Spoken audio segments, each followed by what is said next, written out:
Mutant Deluxe is a retro 2D platformer/shooter that I just so happened to come across from a Steam discount. This game has received a highly favorable reception. What do I think of this game? It's decent. The game's narrative is what you normally expect out of a retro 8-bit platformer, almost none to speak of. You play as a nerdy kid who is just peacefully reading his favorite comic books until suddenly, his world is being invaded by muddy monsters called Mutant Muds.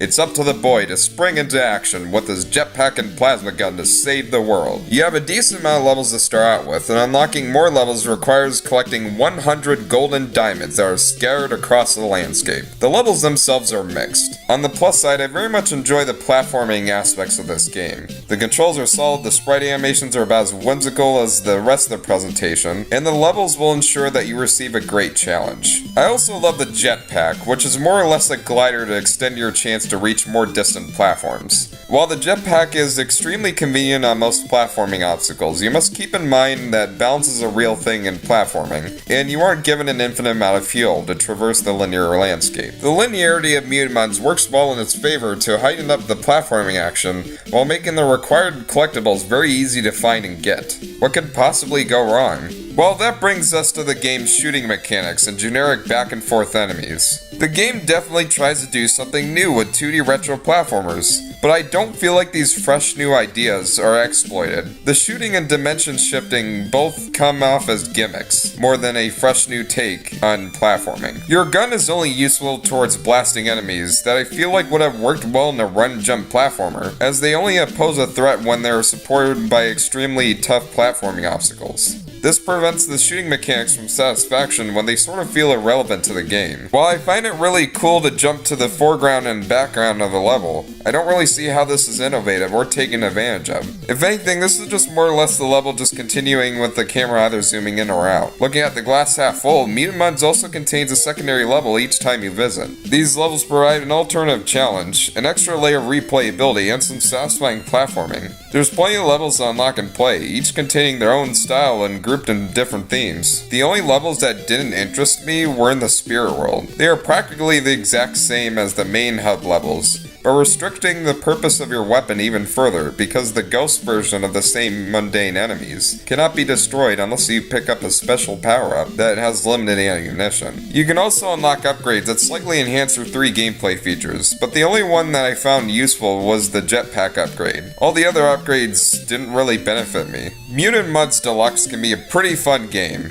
but this is not the innovative platformer that I've been hearing numerous praises about. It's a decent game that can be very well enjoyed in short bursts. Mutant Muds Deluxe is enjoyable, so long as you buy it on the PlayStation Vita or Nintendo 3DS. Anywhere else, Mutant Muds might not hold your attention for very long, as the fun platforming and visuals is equally leveled with the heavily flawed shooting, dimensions, and repetition.